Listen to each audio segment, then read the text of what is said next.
Praise the lord. ఈ పొలం చూసారా ప్రియ సహోదరి సహోదరుడా? ఈ పొలాన్ని చూసారా ఎంత అందంగా కనిపిస్తుందో? చాలా అందంగా ఉంది కదా.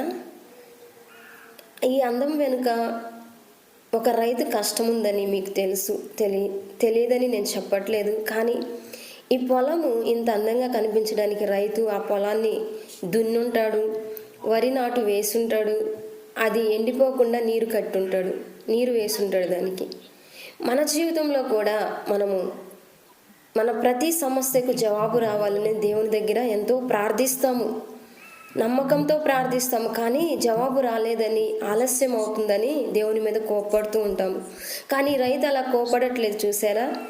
దాని పంట సమయము, దాని కోతకాలము ఎప్పుడైతే పంట పైరుకొచ్చి కోతకాలం వస్తుందో అప్పుడు దాకా రైతు చాలా ఓపికతో ఎదురు చూస్తాడు. మనం కూడా దేవుడు సమాధానం ఇచ్చేదాకా ఓపికతో ఎదురు చూడాలి. ఆమేన్.